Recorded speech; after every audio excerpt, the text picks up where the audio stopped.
Hello friends, Neha એજ્યુકેટરમાં આપનું સ્વાગત છે. આજે હું તમારા માટે લઈને આવી છું 12 ઓક્ટોબરથી લઈને 18 ઓક્ટોબર સુધીના મહત્વના કરંટ અફેર્સ, જે તમારી આવનારી પરીક્ષામાં તમને ખૂબ ઉપયોગી થશે અને ચોક્કસ તમને એક માર્ક અપાવશે. પરંતુ એ પહેલા વિડીયોની શરૂઆતથી લઈને અંત સુધી જરૂરથી જોજો, તો જ તમને કન્ટેન્ટ અંગે માહિતી મળશે. આ વિડીયોની પીડીએફ તમને નીચે ડિસ્ક્રિપ્શન બોક્સમાં મળી જશે. અને આવનારી એસટીઆઈ માટે આનો કરંટ અફેર તમારા માટે ખૂબ અગત્યનું છે.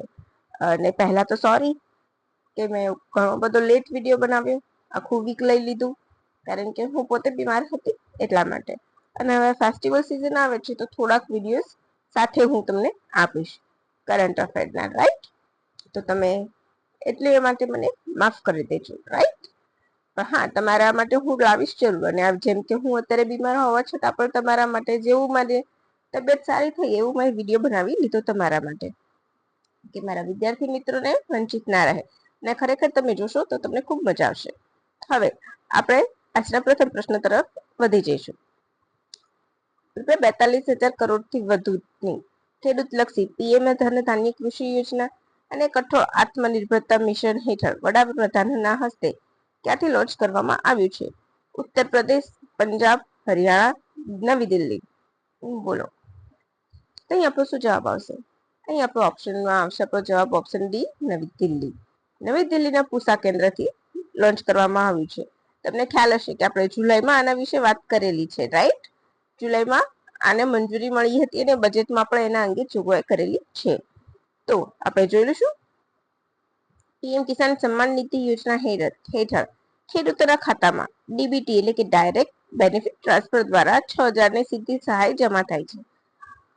પીએમ ધન્ય ધાન્ય કૃષિ યોજનાનો લાભ ખેડૂતોની આવક વધારવા માટે કરવામાં આવ્યું છે. ક્યારે મળશે? તો 100 ઓછી ઉત્પાદકતા ધરાવતા જિલ્લાઓનો સર્વાંગી વિકાસ કરવો અને તેમને ખેત સિંચિત થશે, તેમના ખેતર તેનાથી સિંચિત થશે. દરેક પાક વિવિધ ખેડૂતો સુધી પહોંચશે. સરળ લોન અને સંગ્રહની સુવિધાઓ પણ આપવામાં આવશે આ યોજના હેઠળ. અને મેં તમને આ ડિટેલમાં કરાઈ છે, તો પ્લીઝ એક વખત એ પણ તમે જોઈ લેજો, બરાબર છે. હવે મુંબઈ અમદાવાદ બુલેટ ટ્રેનનો 10મો સ્ટીલ બ્રિજ ગુજરાતમાં ક્યાં બનવા લોન્ચ કર્યો છે? એટલે કે ટોટલ 10 બ્રિજ બનવાના છે સ્ટીલ બ્રિજ. તો ગુજરાતમાં ક્યાં લોન્ચ કર્યો છે? અમદાવાદમાં, સુરતમાં, રાજકોટ ખાતે કે એક પણ નહીં? તો ઓપ્શન આવશે આપણો અહીંયા ઓપ્શન એ, અમદાવાદ. તમને સૌને ખ્યાલ છે કે કોમનવેલ્થ પણ અમદાવાદમાં યોજાવાની શક્યતાઓ છે. બીડમાં મંજૂરી મળી છે, એટલા માટે અમદાવાદ ખૂબ જરૂરી છે. બરાબર છે. 60 મીટર લાંબા સ્ટીલ બ્રિજનું લોકાર્પણ રેલવે ટ્રેકની નજીક સ્થિત પશ્ચિમ રેલવે સુવિધા લોન્ડ્રી પર કરવામાં આવ્યું છે.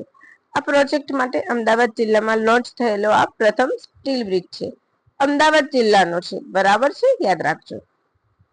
485 મેટ્રિક ટન વજન છે, 12 મીટરની ઊંચાઈ છે, 11.4 મીટર પહોળાઈ. વર્ધા ખાતે વિશેષ વર્કશોપમાં આ તૈયાર કરવામાં આવ્યું છે, મહારાષ્ટ્રમાં. અમદાવાદ મુંબઈ બુલેટ ટ્રેન એમાં 31 ક્રોસિંગમાંથી પસાર થશે, બરાબર. 28 સ્ટીલ પુલ્સ છે સમગ્ર યોજના માટે. એમાંથી 17 ગુજરાતમાં અને 11 મહારાષ્ટ્રમાં છે. યાદ રાખજો કે ટોટલ 28 સ્ટીલ બ્રિજ બનશે, એમાંથી 17 ગુજરાતમાં છે, બાકીના મહારાષ્ટ્રમાં છે.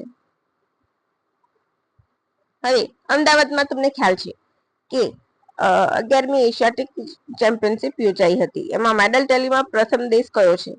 ઓપ્શન એ ચીન, option B Bharat, option D C Kazakhstan, option D Japan.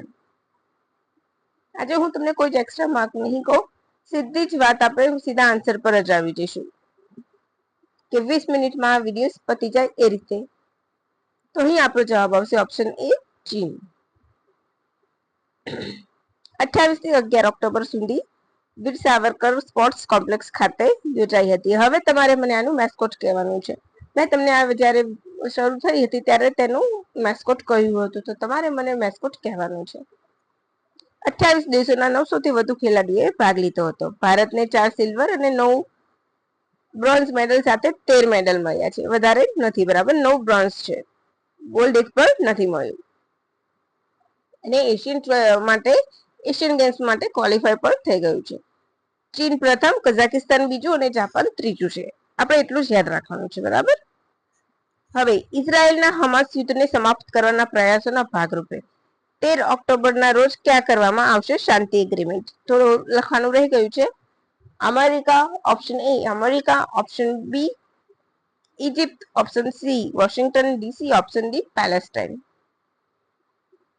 બોલો. તો ઓપ્શન બી ઇઝરાયલ, શર્મ અબાબ શહેર છે, બરાબર છે. ક્યાં થશે? તો ઓપ્શન બી ઇજિપ્તના. ઓકે, ચાલો. કોણ કરાવશે? તો ટ્રમ્પ બાબા. ગાઝા યુદ્ધ વિરામને મંજૂરી આપી છે. તો શું છે ગાઝા યુદ્ધ? તમને ખ્યાલ હશે કે 7 ઓક્ટોબર 2013 ના રોજ પેલેસ્ટાઇનના હમાસ 23 ના રોજ 13 નથી 23 છે. હમાસ સંગઠને ઇઝરાયલ પર આક્રમણ કર્યું હતું અને એની પર ઇઝરાયલે વળતું આક્રમણ કર્યું હતું, બરાબર છે. અને 2 વર્ષથી આ અશાંત પરિસ્થિતિ ચાલી રહી છે. 10 ઓક્ટોબરે અમેરિકાના રાષ્ટ્રપતિ ટ્રમ્પ બાબાએ શાંતિ એગ્રીમેન્ટ રજૂ કર્યા અને જે બંને દેશોએ સ્વીકાર્યા છે. ગાઝા સીઝફાયર એગ્રીમેન્ટ ક્યાં થશે? ગાઝા સીઝફાયર એગ્રીમેન્ટ ઇજિપ્તના શર્મ અલ શેખ ખાતે યોજાશે, જેમાં વિશ્વના અલગ અલગ નેતાઓએ પણ હાજરી આપી છે. માનવતાવાદી સહાય ગાઝામાં મોકલવા માટે 5 ક્રોસિંગ ખોલવામાં આવશે. આ બધા એના મુખ્ય મુદ્દાઓ છે કે એકબીજાને જે પકડેલા યુદ્ધ પકડેલા કેદીઓ છે, માણસો છે, એને પણ છોડી દેવામાં આવશે, બરાબર. એ બધું થશે. સમયરેખા તો કે આ બધી મુક્તિની પ્રક્રિયા 72 કલાકની અંદર પૂરી કરવામાં આવશે, બરાબર છે. અને 5 સીમા માર્ગમાં રાફા બોર્ડર ખાસ યાદ રાખજો ને ગાઝા બંને ખોલવામાં આવશે. IUCN world conservation Congress summit ક્યાં યોજાય?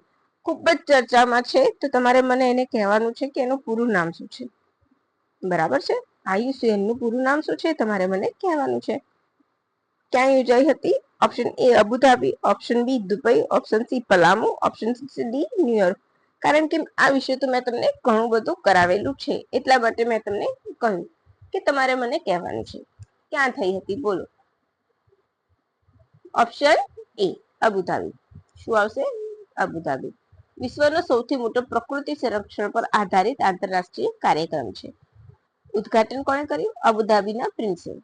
પલામુના પ્રેસિડેન્ટ સુરાઇંગલ વિલ્સ જુલિયન પર હાજર હતા. એ સિવાય મેક્સિકોના રાજકુમારી, પનામાના પર્યાવરણ મંત્રી, યુએનપીના ઉપકાર્યકારી નિર્દેશક એલિઝાબેથ મારુ મેમ્બ્રા અને આયુષ્યનના અધ્યક્ષ રજાકા ખલીફા અલ મુબારક અને એમડી ડાયરેક્ટર છે, એમડી છે, બરાબર. અહીંયા ડાયરેક્ટ ડોક્ટર ભૂલથી લખાયું છે, ડો લખવાનું હતું. ડોક્ટર ગ્રેથલ એગ્યુલરે ભાગ લીધો હતો. તો તમારે એક પ્રશ્ન પર ક્લિયર થઈ ગયો કે IUCN ના અધ્યક્ષ કોણ છે અને એમડી કોણ છે, યાદ રાખી લેજો, બહુ જ અગત્યનું છે. પ્રજાતિઓને સંરક્ષણ આપવું, લુપ્ત પ્રજાતિઓને, બરાબર, એના માટે IUCN કામ કરે છે અને રેડ લિસ્ટમાં અલગ અલગ શ્રેણીમાં દરેકને વહેંચે છે. હવે ઉદ્દેશ્ય જોઈ લઈશું, નીચે આપેલા છે. IUCN ના વિશે મેં કહ્યું છે, બરાબર, એનું કાર્ય. હવે તમારે મને એનું પૂરું નામ કહેવાનું છે અને સ્થાપનાનું વર્ષ. હજુ હું IUCN માટે બીજા ક્વેશ્ચન ભારતને રિલેટેડ લઈને આવીશ, ત્યાં તમને એની પૂરી માહિતી આપી દઈશ. વૈશ્વિક જૈવ વિવિધતા અને પ્રકૃતિ સંરક્ષણ માટેની નીતિ નક્કી કરવી, વિજ્ઞાનને વ્યવસાયના ક્ષેત્રોના નેતાઓને એક સાથે લાવવા વગેરે હેતુ હતા આ સમિટના. 10,000 થી વધુ લોકોએ ભાગ લીધો છે. આગામી દાયકાઓ માટે SDG અને સંરક્ષણ એજન્ડા નક્કી કરવાનું પણ લક્ષ્ય નક્કી કરવામાં આવ્યું છે. વિશેષ કાર્યક્રમ કયા હતા? તો આદિવાસી લોકો અને પ્રકૃતિ પર પ્રથમ વખત વર્લ્ડ સમિટ યોજાઈ, બિઝનેસ સમિટ યોજાઈ, યુવા સમિટ યોજાઈ, ફિલાન્થ્રોપી સમિટ યોજાઈ એટલે કે દાન માટે, અને થર્ડ મેના ઓશન સમિટ યોજાઈ, MENE મિડલ ઈસ્ટ, યાદ રાખજો. અને અત્યારે કુલ 40 જેટલા મહત્વના પ્રસ્તાવ પર ચર્ચા થઈ છે. IUCN માં હાલ નવું સભ્ય દેશ કોણ છે? તો આર્મેનિયા. વન લાઇનરમાં હંમેશા આવો ઈઝી ક્વેશ્ચન પૂછાય છે. નવું સભ્ય કોણ બન્યું છે? તો આર્મેનિયા, યાદ રાખી લેજો. યુનેસ્કોના નવા ડિરેક્ટર જનરલ તરીકે કોની નિમણૂક કરવામાં આવી? ફિરમીન એડવર્ડ માતકો, ઓડ્રે ઓઝલ, ખાલેદ અલ જનાની, જુલિયન હક્સલી. બોલો. ડોક્ટર અલ અનાની. યાદ રાખજો, ઓપ્શન સી આવશે. Option C. કેમ અગત્યના છે? તો તેઓ ઇજિપ્તના પ્રથમ વ્યક્તિ છે. આ પદ પર નિમણૂક પામનારા પ્રથમ આરબ વ્યક્તિ છે. 2026 સુધી તે આ પદ લઈને પદ ગ્રહણ ક્યારે કરશે? 2026 અને 4 વર્ષ સુધી. યાદ રાખજો. કોનું સ્થાન લીધું છે? ઓડ્રે ઓઝલનું. બરાબર છે. હવે તેમણે શું, ઓડ્રે ઓઝલે શું કર્યું હતું? તો ઈરાકના પ્રાચીન શહેર મોસુલના પુનર્નિર્માણ માટે અભિયાન શરૂ કર્યું હતું. UNESCO, United National Education Scientific and Cultural Organization, મુખ્ય મથક પેરિસ, 45માં સ્થાપના. ગ્લોબલ હેવન ડિવર્સિંગ ડે ક્યારે ઉજવવામાં આવે છે? 13 ઓક્ટોબર, 14 ઓક્ટોબર, 15 ઓક્ટોબર, 16 ઓક્ટોબર. તો 15 ઓક્ટોબર ખૂબ અગત્યનો દિવસ છે. બહુ બધા દિવસો ઉજવાય છે, તો આપણે એના વિશે જોઈશું. આજના વિડીયોમાં તમને બધા ડેઝ મળી જશે. ઓપ્શન સી 15 ઓક્ટોબર 2008માં પ્રથમ વખત ઉજવવામાં આવ્યો હતો. દુનિયામાં હજી પણ 60% આબાદી ફક્ત પાણીથી હાથ ધોવે છે. It might be gloves, it always hand hygiene આ વર્ષની થીમ છે. બરાબર છે.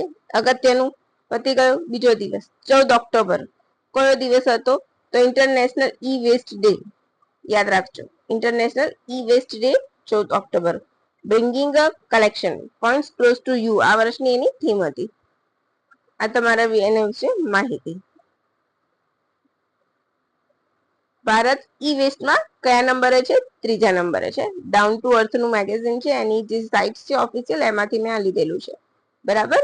અને 2030 સુધી 82 અરબ કિલોગ્રામ ઈ વેસ્ટ ભેગું થશે એવું કહેવામાં આવે છે. 15 ઓક્ટોબર વર્લ્ડ સ્ટુડન્ટ ડે. બરાબર. Honouring the missile man of India તેની થીમ છે. તો આ દિવસ ઉજવવામાં પણ એમની યાદમાં આવે છે. કોની યાદમાં? એપીજે કલામની. World student day. આજે એમનો 15 ઓક્ટોબર એટલે એમનો જન્મદિવસ. હવે 15 ઓક્ટોબર એક દિવસ રહી ગયો, ગ્રામીણ મહિલા ખેડૂત દિવસ. બરાબર. હવે આ તમને એમના વિશે મેં ડિટેલ આપી છે, તમે જોઈ લેજો એક વખત પીડીએફમાં. 16 October world food day FAO તરફથી ઉજવાય છે. બરાબર. પ્રથમ વખત 1981માં ફૂડ ફર્સ્ટ થીમ સાથે ઉજવાયો હતો. હવે એની થીમ શું છે? તો hand in hand for a better food and a better future. આ તમારા પીઆઈબી નો ડેટા થીમ સાથે. ઓકે. 16 ઓક્ટોબર તો બીજું શું છે? એનએસજી સ્થાપના દિવસ. એનએસજી નેશનલ સિક્યુરિટી ગાર્ડનો સ્થાપના દિવસ. મોટો સર્વોત્તમ સુરક્ષા. હમણાં જ એના નવા કોઈ એમડી ની નિમણૂક કરાય છે, તમારે મને કહેવાનું છે. બરાબર. પછી ભારતને UNGGIMAP ની રિજનલ કમિટીના સહઅધ્યક્ષ તરીકે કયા વર્ષ માટે પસંદ કરવામાં આવ્યું છે? Option A 2025-26, option B 2025-28, option C 25-29, option D 26-27. તો અહીં આપણો જવાબ આવશે ઓપ્શન બી 2025 અને 28 માટે. કોણ છે? હિતેશ કુમાર એસ મકવાણા. ક્યાં યોજાયું હતું? દક્ષિણ કોરિયાના ગોયાંગમાં આયોજિત થઈ હતી. કયા નંબરની હતી? 14મી. પાર્લામેન્ટરી સમિટ હતી. પૂરું નામ યાદ રાખી લેજો. United Nations global geopolitical information management for Asia and Pacific પૂરું નામ છે. યાદ રાખજો. United National global geospatial information spatial information management of Asia and Pacific. બરાબર. National Geographic Information Institute Korea દ્વારા આયોજન કરવામાં આવ્યું હતું. 56 દેશોએ ભાગ લીધો હતો. બરાબર. પર્યાવરણીય લાભો માટે ચર્ચા કરાઈ છે. પછી મિલિટરી કોમ્બેટ પેરાશૂટ સિસ્ટમ પરીક્ષણ કોના દ્વારા કરવામાં આવ્યું છે? ઓપ્શન એ હા HAL, option B ISRO, option C DRDO, option C D BEL. કદાચ મારા બોલવામાં ભૂલો થઈ રહી હોય તો મને માફ કરજો, કારણ કે મારી ઘણા બધી દિવસ પછી હું સાજી થઈ છું એટલા માટે. Option C DRDO. 1958માં સ્થાપના. 32,000 ફૂટની ઊંચાઈએથી એનું પરીક્ષણ કરવામાં આવ્યું હતું. બરાબર. આગ્રા અને બેંગલુરુની પ્રયોગશાળા DRDO બનાવ્યું છે. વર્લ્ડ સ્પાઇન ડે ક્યારે ઉજવવામાં આવે છે? Option A 16 October, option B 15 October, option C 17 October, option D એક પણ નહીં. તો અહીં આપણો જવાબ આવશે option A 16 October, world spine day. બરાબર. એ સિવાય વર્લ્ડ એનેસ્થેસિયા ડે પણ ઉજવવામાં આવે છે. તો તમારા ક્લિયર થઈ ગયા world spine day, world anaesthesia day, world food day. બરાબર. આ વર્ષની થીમ શું છે? Invest in your spine. અચ્છા, તો આ દિવસે બીજું શું હતું? તો NHRC ના સ્થાપનાના 32 વર્ષ પૂર્ણ થયા. રાષ્ટ્રીય માનવ અધિકાર આયોગની સ્થાપના અહીં આ દિવસે 1993 માં થઈ હતી. એક્ટ 93 હેઠળ ભારતની વૈધાનિક સંસ્થા છે. બરાબર છે. પ્રથમ જસ્ટિસ કોણ હતું? અધ્યક્ષ જસ્ટિસ રણજીતસિંહ વર્મા અને હાલ જસ્ટિસ વી રામ સુબ્રમણ્યમ. માનવ અધિકારોનું રક્ષણ કરવું, તેને પ્રોત્સાહન આપવું, એની ઉલ્લંઘન સંબંધિત તપાસો કરવી, એની ફરિયાદોની તપાસ કરવી અને સુધારણા કરવાની કામ કરવું એ એનું કાર્ય છે. બેઝિક ઇન્ફોર્મેશન આપી છે મેં. આખું કરાવીશ તો વિડીયોની લેન્થ બહુ જ વધી જશે, એટલા માટે એ હું બીજા આપણા કોઈ વિડીયોમાં આપણે શોર્ટ્સમાં લઈને આવીશું. નિવૃત્તિ વર્ષ 5 વર્ષ અથવા 70 વર્ષ, જે પણ પહેલા આવે તે. બરાબર.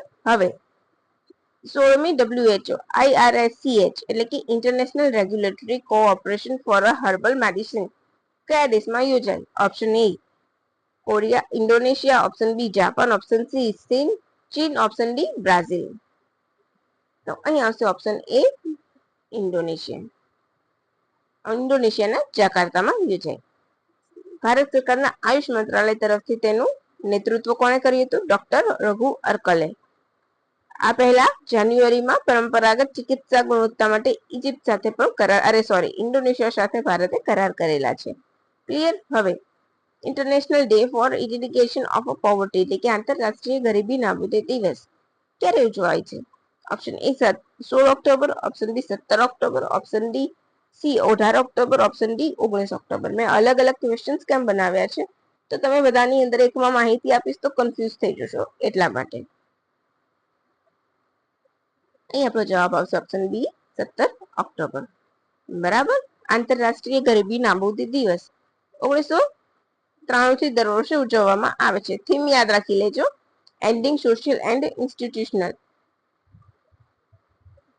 maltreatment by ensuring respect and effective support of for families. બરાબર. આટલી લાંબી થીમ્સ પૂછાય નહીં, પણ તમને વિધાન વાક્યમાં પૂછી લે. ટ્રોમા ડે ક્યારે ઉજવાય છે? તો એ પણ 17 ઓક્ટોબર. યાદ રાખી લેજો. Building a safer future with a trauma centre આની થીમ છે. પ્રશ્ન છેલ્લો છે, પછી એક્સ્ટ્રા થોડીક માહિતી. UNHRC ની માટે કયું વિધાન સત્ય છે? ભારત 7મી વાર તેના સભ્ય તરીકે ચૂંટાઈ આવ્યું છે. 2026 થી 28 સુધી સભ્ય રહેશે.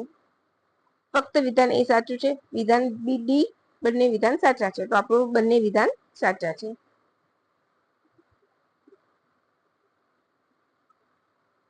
બરાબર. United National human right council 15 March 2026 ના રોજ સ્થાપના થઈ હતી. 47 સભ્ય દેશ છે. માનવ અધિકારોનું રક્ષણ કરવું તેનું કાર્ય કરે છે. ભારતમાં એની હેઠળ જ NHRC પણ કામ કરતું હોય છે. હવે UNHRCમાં પ્રાંત વાઇઝ ચૂંટાતા હોય છે. 13 આફ્રિકાના, 13 એશિયા પેસિફિકના, એ રીતે. બરાબર. એ રીતના 47 સભ્યો હોય છે. 12 ઓક્ટોબર વર્લ્ડ આર્થરાઇટિસ ડે 1996 થી ઉજવાય છે. 12 ઓક્ટોબર બીજું ઇમ્પોર્ટન્ટ ડે યાદ રાખજો, રાઇટ ટુ ઇન્ફોર્મેશન 2005 આ દિવસે અમલમાં આવ્યો હતો. બરાબર. પછી 12 ઓક્ટોબર 1987 તો ઓપરેશન શાંતિ રક્ષક સેનાએ ઓપરેશન પવન શરૂ કર્યું હતું. તો ઓપરેશન પવન કોણે શરૂ કર્યું હતું? તો શાંતિ રક્ષક દળ દ્વારા. યાદ રાખી લેજો. કેમ? તો શ્રીલંકામાં શરૂ કર્યું હતું. લિબરેશન ટાઈગર ઓફ તામિલ ઇલમના જાફના પર કાબુ મેળવવા. એ સિવાય 13 ઓક્ટોબર તો metastatic best cancer awareness day metastatic best cancer awareness day તરીકે 2009 થી ઉજવાય છે. સ્તનમાંથી નીકળીને કેન્સરના કોષો અન્ય અંગોમાં ફેલાય છે. એટલે કે એનું કેસનું કેન્સર પ્રભાવીપણું વધારે થાય છે ત્યારે. સ્ટેજ 4 નું છે. ગુલાબી, લીલો અને બ્લુ રંગ રિબિન તેનું પ્રતીક છે. Every story is a unique, every journey matters તેની થીમ છે, યાદ રાખી લેજો. બસ તો અહીંયા આજે આપનું કરંટ અફેર પૂરું થાય છે. અને આ શ્રીલંકામાં આવશે, બરાબર. શ્રીલંકામાં જે ગૃહ યુદ્ધ ચાલી રહ્યું હતું એ પૂરું કરવા ઓપરેશન પવન શરૂ કર્યું હતું ભારતીય શાંતિ રક્ષક સેના દ્વારા. તો બસ ફ્રેન્ડ્સ, હવે તમને મજા આવી ગઈ હોય તો પ્લીઝ મારા વિડીયોને એક લાઈક આપવાનું, કમેન્ટ કરવાનું, શેર કરવાનું ભૂલતા નહીં. અને હા, તમારે 2 જવાબ મને આપવાના છે. IUCN નું ફૂલ ફોર્મ કહેવાનું છે અને બીજું કે જે એક્વાટિક ચેમ્પિયનશિપ યોજાઈ હતી એનું તમારે એક માસ્કોટ શું હતું એ મને કમેન્ટ બોક્સમાં કમેન્ટ કરવાનું છે. બીજા વિડીયોઝ પણ કરંટ અફેરના હું સાથે જ લઈને આવીશ, જેથી કરીને તમારે પણ સરળતા રહે અને મારે પણ, બરાબર. પછીથી આપણે એઝ યુઝ્યુઅલ જેમ કે ફેસ્ટિવલ સીઝન પૂરી થઈ જશે એટલે આપણે ફરીથી શરૂ કરી દઈશું. તો તમને સૌને પહેલા તો મારા બધા મિત્રોને હેપી દિવાળી ઇન એડવાન્સ અને સેફ દિવાળી, રાઈટ? તો ચાલો ફ્રેન્ડ્સ, હવે રજા લઈશું. આવી જ રીતના મારા વિડીયોને લાઈક કરતા રહેજો. By friends.